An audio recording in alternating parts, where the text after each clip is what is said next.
हाय दोस्तों, welcome to another episode of four blogs. This is me your host Nitin.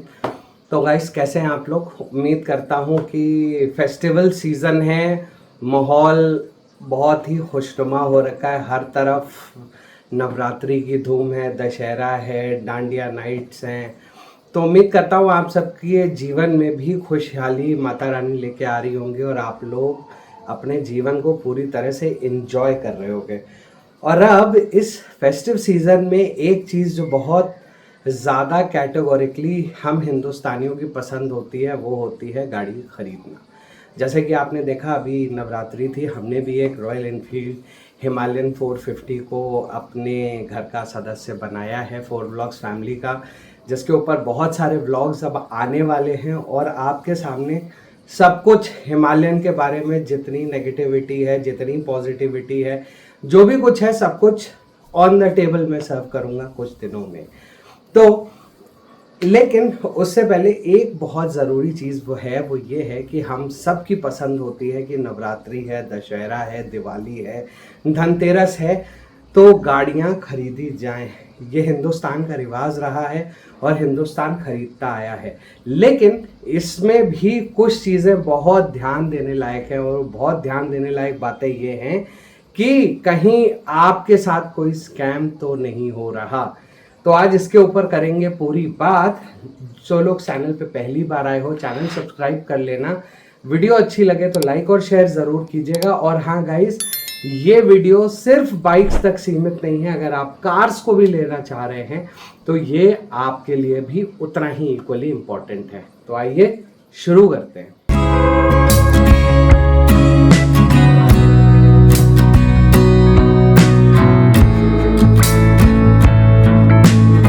तो भाइयों, कोई भी गाड़ी खरीदते जब आप शोरूम पे जाते हैं तो सबसे पहले सेल्समैन आपके साथ बात करता है और बात करके समझने की कोशिश करता है कि आपकी रिक्वायरमेंट क्या है।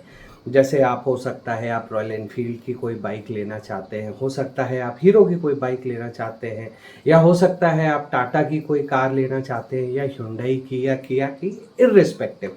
तो मैं यहाँ पे वर्ड जो यूज़ कर रहा हूँ वो व्हीकल वर्ड यूज़ करूँगा। रीज़न बीइंग कि ये एक टॉपिक ऐसा है जो बाइक ले रहे हैं तो भी काम आएगा और कार ले रहे हैं तो भी काम आएगा। तो होता क्या है कि फेस्टिव सीज़न में डिमांड होती है बहुत ज़्यादा। तो फेस्टिव सीज़न में क्या होता है कि जो सबसे पहली चीज़ जो आपको चेक करनी है अपनी गाड़ी खरीदने से पहले, कि बॉस पीडीआई बहुत अच्छे तरीके से कीजिएगा, यानी कि प्री डिलीवरी इंस्पेक्शन।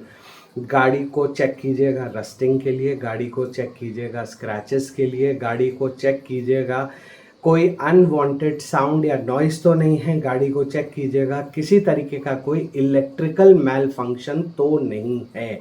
अब ऐसा देखिए, मैन्युफैक्चरर कभी नहीं चाहता कि आपको एक ट्रबलसम गाड़ी मिले और फिर आप वो ट्रबल ले करके बार बार लौट करके सर्विस सेंटर में आओ और फिर सर्विस सेंटर वाले भी परेशान हों।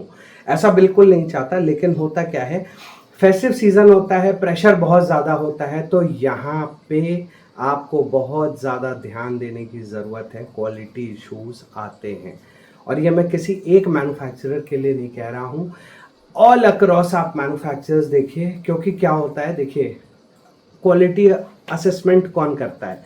मेरे आपके जैसा ही एक क्वालिटी ऑडिटर होगा जो कर रहा है। अब पहले वो कर रहा था दिन में 100 गाड़ी, अब उसको करनी है 500 गाड़ी। लोड ज़्यादा है, राइट?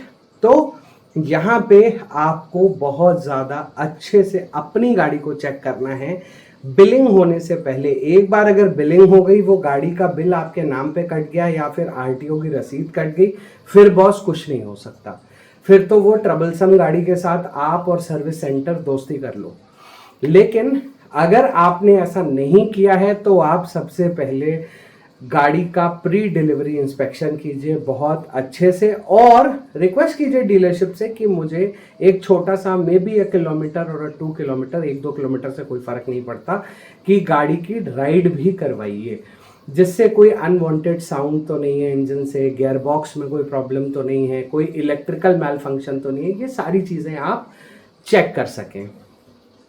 दूसरी चीज़, जो बहुत सारी गड़बड़ियाँ इस फेस्टिव सीजन्स में होती हैं वो होती हैं गाइस पेपर वर्क में। पेपर वर्क में कैसी गड़बड़ी होती है मैं आपको बताता हूँ। मैंने एक गाड़ी ली थी शेवलेट बीट सन 2015 में और फेस्टिव सीज़न में ही ली थी। हम गाड़ी लेके घर चले आए, गाड़ी हमारी रोड पे चलती रही। एक दिन एक्सीडेंट हुआ, आरटीओ से सब कुछ आरसी वगैरह सारी चीज़ बन के आ गई। एक दिन गाड़ी का एक्सीडेंट हुआ, छोटा सा, ज़्यादा बड़ा नहीं था, एक बम्पर टूट गया था। तो बम्पर रिप्लेसमेंट के लिए जब गाड़ी गई तो हमें पता चला कि एक्चुअली में इंजन नंबर और चैसी नंबर के मिसमैच हैं, जिसकी वजह से मेरा क्लेम होल्ड पे चला गया। और जब तक मैंने आरटीओ को ओरिजिनली कंपनी से ला करके दोबारा पेपर्स नहीं दिया, आरटीओ से रेक्टिफाई नहीं करा, तब तक वो इंश्योरेंस क्लेम पास नहीं हुआ। तो गाड़ी को फाइनली लेने से पहले इंजन नंबर, चैसी नंबर, आप बोलिए कि मैं एक बार इंजन नंबर, चैसी नंबर देखना चाहता हूँ, and it is a very valid point, कोई आपको मना नहीं करेगा, वो ज़रूर चेक कीजिए। क्योंकि अगर आप ये चीज़ चेक करने से अभी चूक जाएंगे तो भविष्य में आपको समस्या आ सकती है। पॉइंट नंबर 3, जो बहुत सारे लोग ध्यान भी नहीं देते, जो कि एक्चुअली आपको ध्यान देना चाहिए, कि मैन्युफैक्चरर के यहाँ से भी जब गाड़ी आती है तो चाहे वो बाइक्स हों चाहे वो कार्स हों, उनके साथ एक recommended amount of petrol company की तरफ से आपको ऑफर किया जाता है। जैसे अगर मैं रॉयल एनफील्ड की बात करूं तो अगर आप 350 सीसी इंजन ले रहे हैं तो आपको 3 litre petrol by default company provide करती है। अगर आप 450 सीसी इंजन ले रहे हैं तो आपको 4.5 लीटर के आसपास आता है, और अगर आप 650 ले रहे हैं तो 6 लीटर पेट्रोल आपको रॉयल एनफील्ड के पीडीआई चेकलिस्ट के हिसाब से मिलना चाहिए। ये मैं आपको रॉयल एनफील्ड का बता रहा हूँ। रिस्पेक्टिवली आप अपनी अगर पीडीआई चेकलिस्ट जिसे कहते हैं, अगर आप कंपनी से मांगेंगे अपने रिस्पेक्टिव मैन्युफैक्चरर से, तो आपको पता चलेगा कि कितना पेट्रोल आपको मिलना चाहिए था। अब देखिए, टेक्निकली स्पीकिंग मैंने 20 लाख की गाड़ी ली है, मुझे अगर 10 लीटर पेट्रोल मिलता है तो वो फ़र्क नहीं पड़ता, 1000 रुपये का है। लेकिन बॉस, अगर आपकी मेहनत के 1000 रुपये हैं तो आपको क्यों छोड़ने हैं 10 litre petrol? Dealership is not doing a charity with you even, and in that sequence आप भी डीलरशिप के साथ किसी तरीके की कोई चैरिटी नहीं कर रहे हो। तो अपने हक की चीज़ के लिए हमेशा आप अपने मैन्युफैक्चरर की पीडीआई चेकलिस्ट चेक कीजिए। ऑफिशियल जो पीडीआई चेकलिस्ट है अगर आप मांगेंगे आपको देंगे, उसमें लिखा होता है कि कितने लीटर पेट्रोल आपको गाड़ी के साथ मिलेगा। अब ये हो गया एक पॉइंट। अब इसके बाद आपको एक पॉइंट ऐसा बता देता हूं जो कि मतलब आपको बहुत ही ध्यान से लेना है। ध्यान से लेना है, ये स्पेशली है, स्पेशली तो नहीं कहूँगा, सबके लिए। बॉस, फेस्टिव सीजन आता है, कस्टमर चाहता है डिस्काउंट, मैन्युफैक्चरर अंडरस्टैंड करता है। इनफैक्ट मैन्युफैक्चरर अंडरस्टैंड नहीं करता, मैन्युफैक्चरर ने तो अपना लॉट डीलरशिप को ऑलरेडी दे दिया है। डीलर अंडरस्टैंड करता है आपका, क्या कहते हैं उसे, दिमाग, आपकी साइकी को अंडरस्टैंड करता है कि आप वो कस्टमर हो जो ढूंढ रहा है डिस्काउंट। तो डीलरशिप वाला आपको एक गाड़ी दिखाएगा और धीरे से आपको एक बॉल डालेगा और बोलेगा, सर अगर आप 2024 मॉडल गाड़ी ना लीजिए तो मेरे पास एक 2023 मॉडल गाड़ी खड़ी है, इस पे आपको दूंगा 20,000, उस पे दूंगा 80,000। और वहाँ पे आपको लगता है कि ये एक बहुत ही वेल बैलेंस्ड डील है। अब ये डील वेल बैलेंस हो सकती है। अब कैसे हो सकती है, देखिए टेक्निकली समझते हैं। 2023 की मैन्युफैक्चरिंग है या 2024 की है, it is just a number. 2023, अगर आप 2023 मॉडल गाड़ी पे बैठ के चलोगे और अगर वही सेम गाड़ी है, कोई फेसलिफ्ट नहीं आया, तो 2024 और 23 में कोई फर्क नहीं है। लेकिन यहाँ पे, और जब तक आपको, अगर आपको गाड़ी लॉन्ग टर्म रखनी है, कि आप सोच रहे हो कि मैं कम से कम यार 10 साल तो इस गाड़ी को रखूंगा, अगर आप 10 साल रख रहे हो तो 23 और 24 में कोई फर्क भी नहीं आएगा आपको। अब यहाँ पे डीलर कैसे आपके साथ खेल जाते हैं वो आपको बताना बहुत ज़रूरी है। अब डीलर, अब मैं आपको इसका भी एक एग्जाम्पल मैं आपको बिल्कुल बताता हूँ। डीलरशिप का नाम नहीं लूँगा because obviously we should not name any dealerships, तो जब Vedansh was about to be born in December, तो आई डिसाइडेड कि I will bring him in a new car home. तो वहाँ पे हम गए थे डीलरशिप पे टाटा हैरियर देखने के लिए। सो हैरियर का ब्लैक, डार्क ब्लैक एडिशन उसने मुझे दिखाया कि ये गाड़ी है आपकी तकरीबन 24 लाख रुपए की on road. I said okay, fair enough. फिर मैंने कहा बट डिस्काउंट, तो उसने कहा सर 60-70 हज़ार रुपये के आसपास का डिस्काउंट है, आप बहुत ज़्यादा खींचतान करोगे तो 80-90 तक पुश कर देंगे। मैंने कहा नहीं, दिसंबर में तो बहुत डिस्काउंट्स होते हैं। देन ही सेड सर मेरे पास एक जेट एडिशन खड़ी है पिछले साल की, उस पर आपको डिस्काउंट दूंगा बहुत अच्छा। तो आई सेड ओके, क्या फ़र्क पड़ता है, क्योंकि साइकी इधर से क्लियर है कि पूरी गाड़ी चेक करेंगे, अगर सब कुछ टेक्निकली सही है, फीचर्स ज़्यादा मिल रहे हैं, पैसे कम देने हैं, तो हम तो गाड़ी लॉन्ग टर्म रख लेंगे, कोई दिक्कत वाली बात नहीं है। तो हम गए उसके डीलरशिप यार्ड, गाड़ी भी देख ली, ठीक ठाक थी गाड़ी, वॉज इन ओके कंडीशन। थोड़े बहुत माइनर स्कफ्स थे जो उन्होंने कहा कि वो पैनल, वो प्लास्टिक पैनल्स पे थे, तो उन्होंने कहा कि हम ये पैनल ही रिप्लेस कर देंगे। तो आई सेड ओके फाइन। वापस आए, वापस आने के बाद उसने मुझे बॉल डाली, तो सर ये जेट एडिशन आपको ऑन रोड 22 लाख रुपीस की पड़ जाएगी।